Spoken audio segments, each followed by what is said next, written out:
Monday Night Raw. Monday Night Raw. What do I have to say about Monday Night Raw tonight? Do I know this is a go-home show? Yes. Will I be going to Money in the Bank? No. Would I rather go to NXT TakeOver Chicago? Yeah, because tickets still cheap and still get some good seats out there if I do a solo mission. But moving on to that, Raw. I'm gonna be honest. I saw Raw and I was paying attention as much as possible. But when the Sony E3 press conference came on, I was a little bit more interested in that than I was interested in Monday Night Raw. Because, to be honest, I was going nuts for when they were showing some games with Sony. Number one, Spider-Man. I cannot wait till that game comes out. I believe it comes out next year, if I'm right, with the release date. Also, the Resident Evil 2 remake. I'm very looking forward to that game. I've been hearing rumors about that for so long, if it was even going to be done to have a RE2 remake. But yes, Leon and Claire are back. I'm very glad to see that. I haven't, man, I know people say that Dark Side Chronicles was almost like a remake at the time when it was on the Wii. But listen, I've been waiting for that.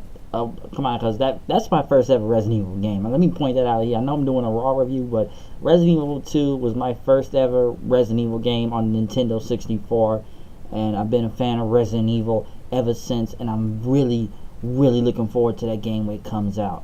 So, like I said, I was more interested in E3 from that to Kingdom Hearts 3, to Death Stranding I was interested in. What was that other game called? The one with the samurai, Ghost of Tenchu, I think it was called. I'm sorry if I butchered the name a little, but I may have to look that back up. But Last of Us 2, that's just a little quick thing on the Sony press conference to what I saw. But I don't know what I'm doing. I feel like I'm doing an E3 review and I'm doing a Raw review. But it's like I kind of was trying to tune in and out of Raw while doing this. But I was more interested in what I was kind of seeing in E3 than what I was seeing in Monday Night Raw, really. But I had to watch that, especially looking forward to the Resident Evil 2 remake and Spider-Man. And there's a lot of things I've seen of E3 in the past few days with the press conferences, but I don't know, that interests me more than it did Monday Night Raw tonight. Then again, come on, look at my New Japan Dominion review. That shit was off the chain, and put WWE to shame. Which New Japan is on just a huge roll right now. You can't even hate on what they doing. But moving into Monday Night Raw tonight. Final show before Money in the Bank itself, Little Rock, Arkansas, as all the competitors were on the ladders, both men and women, as they all kind of stood around, mostly kind of arguing with each other and stuff. They were all sitting and on the ladders. Kurt Angle came out then, and he was talking about the winners can cash in on title shot anytime on their respective brands, until the Constable Corbin came out, sporting a new haircut and a suit. This was very different. Corbin was out here, and he finally cut that hair off. So he is bald now. I know people made fun of Corbin's hair for a very long time now, because he looked like he was always balding. So I understand probably why they made him cut his hair, to be this new authority figure now known as Constable Corbin.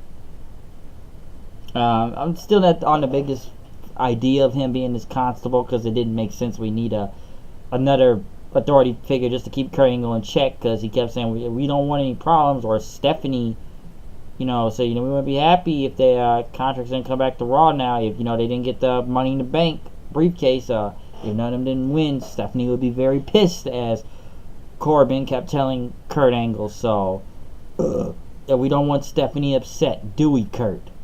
So Corbin, yes, sporting a new haircut, bald, with a suit, as known as the Constable. He did look clean, but do I think this will work out for him? I don't know. I wasn't really the biggest idea. Like I said, the biggest idea for it last week, and him doing this Constable thing is just kind of odd. So someone's got to bitch Kurt out, I guess. But next thing you know, the women started arguing over the contract. Well, that's I keep saying contract, but over the Money in the Bank. And Alexa said she was hurt, and Sasha said, you limped out of here, okay? If I was your leg, so why are you even saying, your shoulder now? And as, all the women started arguing each other over this. Natalya said she was going to take the Money in the Bank and briefcase, and, she was going to win on the same night. Rousey, her friend, will win the women's title. Kevin Owens then start talking about Strowman, as he has an advantage because he's taller than everybody, so he can reach the ladder easier. Because he said he told everybody to shut up, and it was hung at a different level for him. And Owens pretty much told Corbin, so you got a nice haircut, I like it, but Strowman told everyone, he kind of yelled the same thing he yelled like Alexa pretty much, we're going back to this whole mixed match challenge thing too. Bliss said that her mixed match challenge partner Strowman would win, and Sasha Banks said her mixed match challenge partner Finn Balor would win the Money in the Bank. As they start to argue with each other multiple times, Strowman says someone's going to get these hands on Sunday, so everybody pretty much sat on a ladder and argued with each other.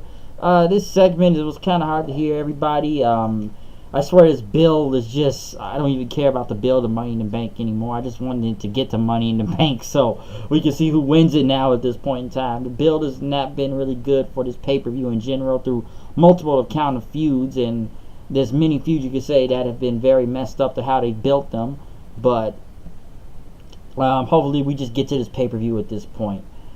One thing I found out really strange, and we know all 8 of these people are in Fatal 4-Ways tonight, but what was the point of having Alexa Bliss have her own entrance if everyone was in the ring to begin with on top of ladders? Why did she need to go to the back just to have an entrance? That literally made no sense to me. And the rest of the women are already in the ring, but just doing that looked really dumb. Like, you guys were all just on top of ladders. Why did this girl need her own entrance? Fucking stupid. But this Fatal 4-Way ate up a lot of time. This wasn't a bad Fatal 4-Way, but it did kill time through the first part of the show, really about 20-30 minutes of it. One thing I like is Ember Moon's suicide dive. Like, it's almost like Austin Aries' heat-seeking missile, and it looked freaking brutal after Sasha Banks did that somersault off the top of the turnbuckle, and then Moon hit that suicide dive. It looked deadly, just knocking Sasha Banks in the wall hard, and I would say it looked really cool, so that was good. Like I said, this match ate up a lot of time. I feel like sometimes the point looked like it was just one-on-one matches because 2 of the other women would sell outside of the ring for a long several point of minutes until someone got up, and then you would see just 2 women just go at it until one knocks it out the ring, and then the other one comes back in. So it's like everybody had to take a rest break on the outside until it was time to get back in. Natalya won the match, got the sharpshooter.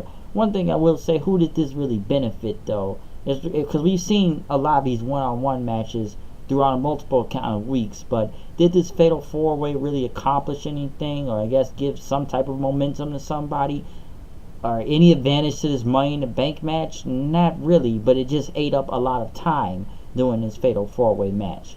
Next thing you know, Kevin Owens was trying to offer Finn Balor some olives because Finn loves to stay healthy all the time and gluten free, and it did some segment with peanut butter earlier in the day, and that him and Rude should join up together to take out Strowman.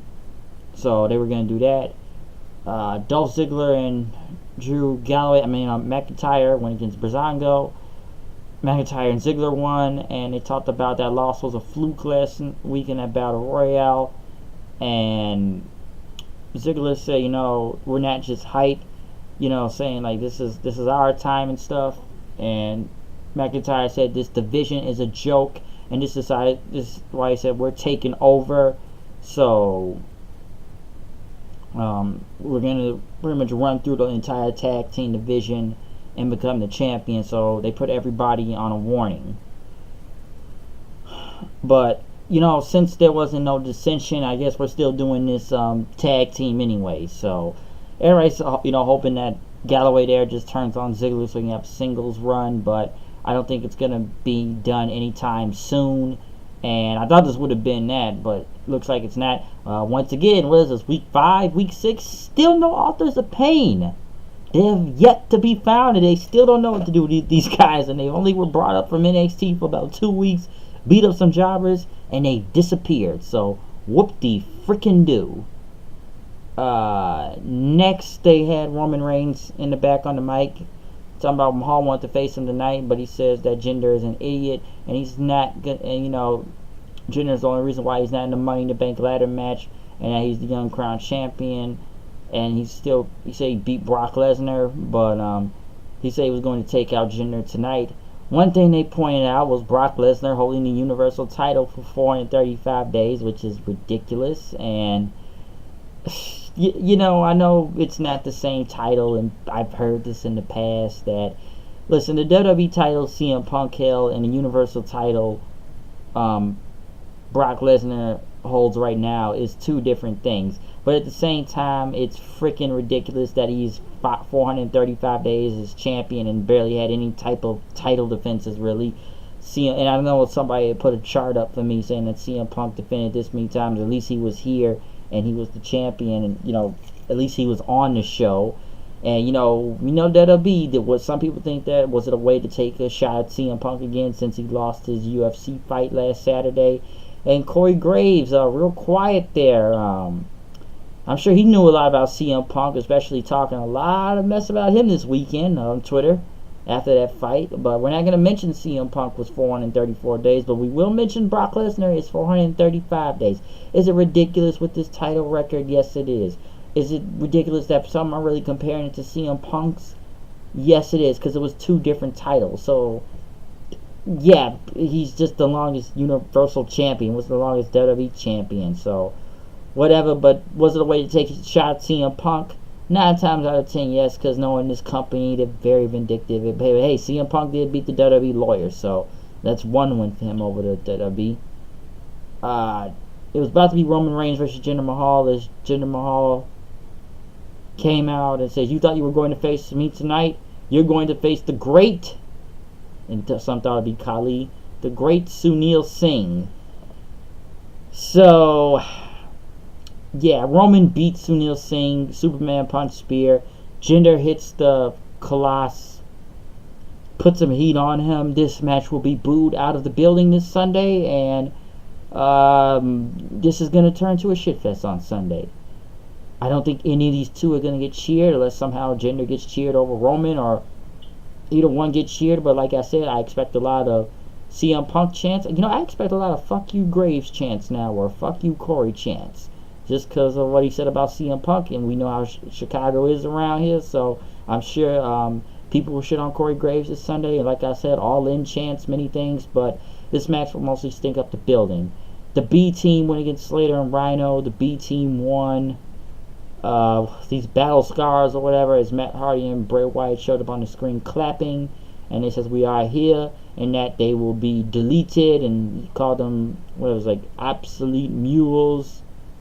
But like I said, they're the only team getting built on this show, the B team, which this match wasn't even as good itself with Slater and Rhino, but they are really trying to make these guys look legit going against Hardy and Wyatt. And Hardy and Wyatt, I haven't really been impressed with their tag team run either. That I don't think the crowd didn't even react to any of this, and it felt like crickets out there at a point in time. Wasn't even that many delete chants. So, like I said before, I forgot these 2 were even champions because we barely saw them on TV at a point in time, and it just beat up all the jobber tag teams. So, the tag team division is bad enough, but I don't really see this match being good at Money in the Bank also, unless the B team actually pull off the win. One thing I enjoyed tonight was Elias, the Elias segment, which actually got a full song out there this time. He had his guitar, and it was a very catchy tune. I will say that, Walking with Elias, as he took out, Seth Rollins with the guitar, and talk about Arkansas sucking, Arkansas. And Elias had his own, and I thought this was a cool guitar. It was like airbrush with a Intercontinental title on it, as he said he got from John Mayer. And it was really cool. It was a custom guitar, and it looked really good. I will say that. And he said he's going to have this guitar item next week when he wins the Intercontinental title. Seth Rollins came out and pretty much took Elias side of the ring then, as Rollins told Elias to stop being a coward. And if you want to fight, I'm right here every week, and I'm the Intercontinental Champion. And so you could have your guitar and music thing, that's yours. And then he looked at the guitar in the corner as fans pretty much told him to pick it up. He said, yo, look at this guitar, really custom. I know you got it from John Mayer, hey? You know, why don't we have a charity auction, huh? We'll sell it to everybody. But, like, nah, I'm not going to do that. I'm going to leave it alone. And he looked, he was going to stop it as people chanted, burn it down. Rollins pretty much stepped on the guitar and destroyed it, which was really cool. That was a cool segment, and I did like the guitar. So, Elias, mostly the only person on this show that actually can draw heat on here. And Elias and Seth's destroying the guitar was pretty good as he hyped the crowd up. One thing I will say, though, about... and this was so dumb. Even I thought this was dumb, and I caught this. Coach said that John Mayer was a hip-hop artist. Like, what the fuck are you talking about? That was... I don't know why he said it, but that was dumb as fuck to say. Okay? When was John Mayer a hip-hop artist? Seriously. I just kind of sat there looking at him like, what is he talking about? Even, Graves had to call him out on it. I'm not... Coach is just bad on commentary, okay? And I've seen a lot of things where Coach messes up on, and I catch it, but that was one thing I caught when he said John Mayer was a hip-hop artist. Like, I was like, what the fuck are you listening to? Like, literally, that was pretty dumb to say. Bobby Roode was in the back as Kevin Owens tried to get him to team up against Strowman, as Roode said he would consider it. Bayley came out as the Riot Squad were breaking and throwing food all around in the back and cutting a necktie off of someone. So the Riot Squad came out as Bayley and Ruby Riott put on a good match, I will say that. Even though it was kind of filling up time and kind of filler. And once again, I was looking at the E3 press conference at the time. The Riot Squad interfered. Riot hit a Riot kick, and then they drew an R on her chest with spray paint, like what are they, NWO now or something, and they put on her stomach. I don't know where this is going, unless some feud is going on, but we'll see where that goes. Jeff Hardy versus Shinsuke Nakamura tomorrow, which that sounds like a pay-per-view match, and we haven't seen Jeff Hardy in about 2 weeks now. I don't know where that's going. Ronda Rousey and Nia Jax came out, as Coach said that Ronda Rousey would go in the UFC Hall of Fame. Both women were down here for a sit-down, as I don't even know what Nia Jax was this week. Was she face or was she heel? And by the way, her promo sounded really scripted too. Talking about Rousey's huge following and poking the bear, but WWE is different from UFC and Strikeforce, that you have to improvise, doing headbutts or knocking people down in multiple ways, slapping everything. And then Nia Jax pretty much went on to say, she is confident, she's earned that right, and I'm going to improvise her arm, ripping it off, and that Rousey's her only one match resulted a victory over just a businesswoman. She said, I'm not Stephanie McMahon, and pretty much she's going to prove why she's not the baddest woman on the planet. And Jax pretty much went on to say, I have grinded here in the WWE, and that's why I'm the champion right now, and that's why she's going to beat Rousey. That's why she challenged her. And she said that Rousey was not ready, as Rousey got up and pretty much said that people in my life have always tried to prove me wrong on multiple things, from Strikeforce to being in UFC, saying I wouldn't be be a UFC champion, but now I'm going to the Hall of Fame because I'm Ronda Rousey and I was born ready, as she put on to say. And this was a really good promo from her. I will say that. She was more confident on the mic, and this is probably the best she sounded on here. I know people get tired of smiling right after or smiling before coming out, but she sounded good on the mic here. Jax just sounded very scripted to me, and I couldn't tell if she was face or heel at this time. Jax held up the title and tried to punch Rousey, but Rousey had her arm. Jax headbutted her, but once again Rousey grabbed her arm and pretty much did what she could to put her in the armbar. Jax was going to slam her, but pretty much Jax got her ass kicked and pretty much tapped out from the armbar. As Jax rolled out of the ring, Rousey pretty much celebrated and slapped hands with fans. Everybody just That fans with everybody pretty much cheering and smiling on the way out. So that happened. No way Jose was going to go against Kurt Hawkins up next, as they actually had an ESPN article about him losing 200 straight matches.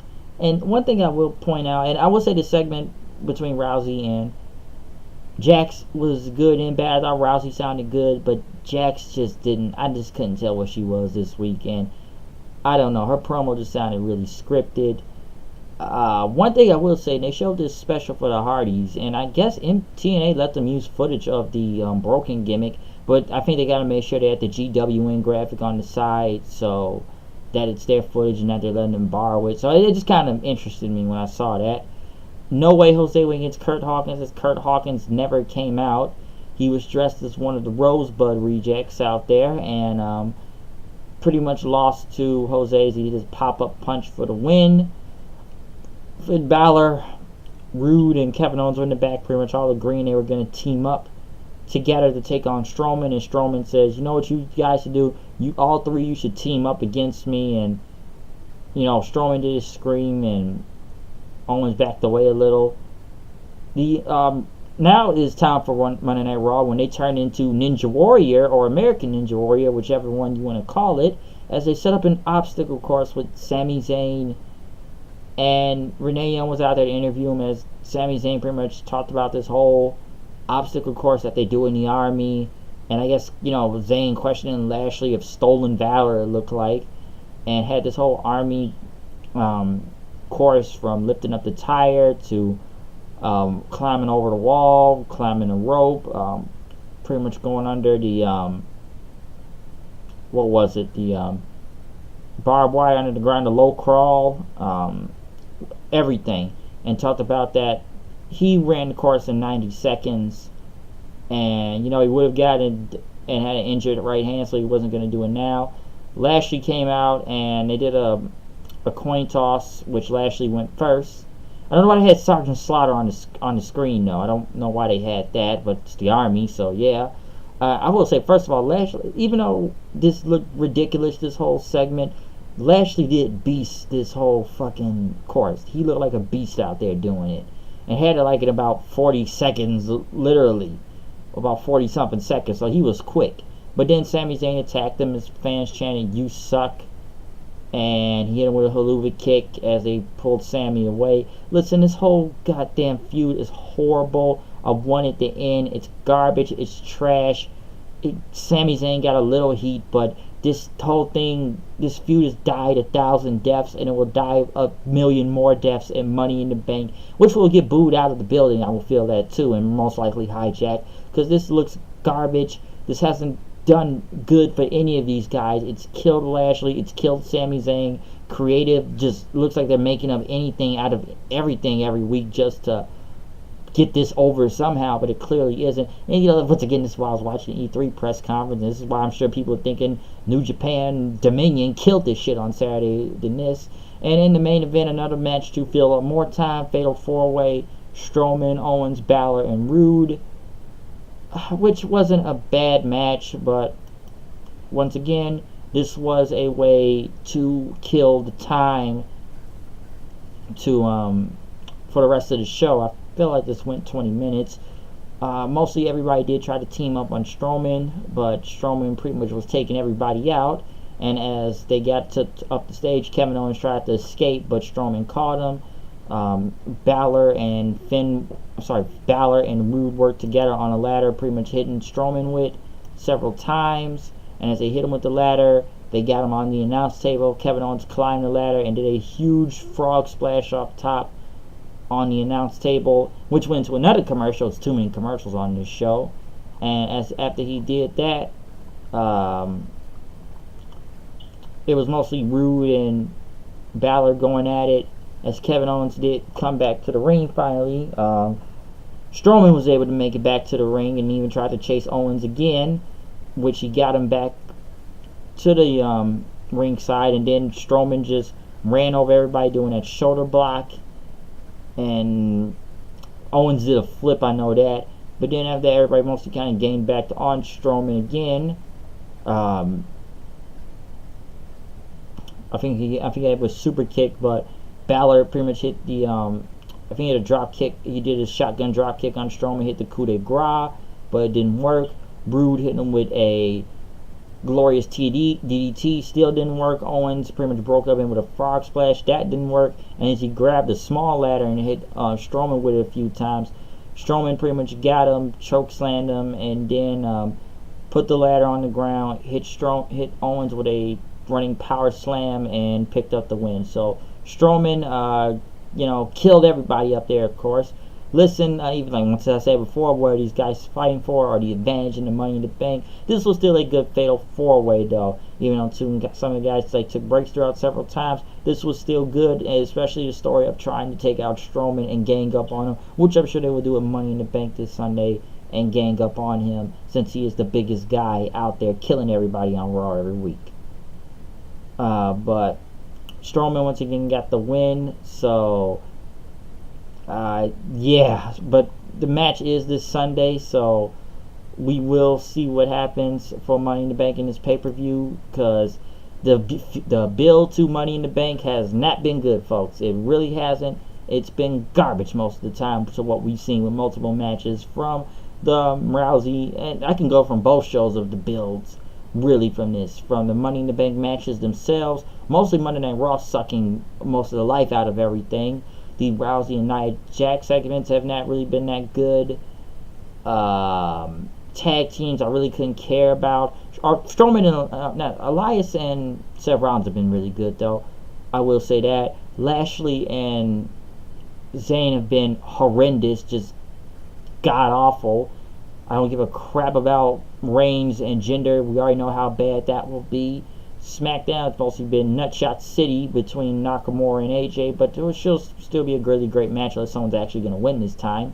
But yeah, this is my Monday Night Raw review, and I don't know, man. A lot of the show is still bad, and which you could say good, and which is, like I said before, a lot to fill up time on different parts of the show just to get through 3 hours.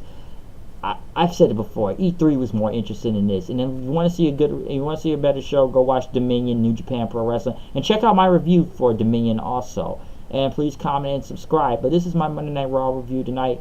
Like I said, the build is over for Money in the Bank, and hopefully we get something good out of Sunday. But I'm sure NXT TakeOver Chicago looks like they may blow them out of the water, because it's going to be a long-ass Sunday. I can tell you that right now. But hopefully we do come with live reactions for that. I don't know what's going to happen, but we shall see. This is my Monday Night Raw review. I will see you guys later. About peace. And hey, check out more E3 tomorrow if you can. We will be back for a SmackDown review. So comment and subscribe. I'm out of here.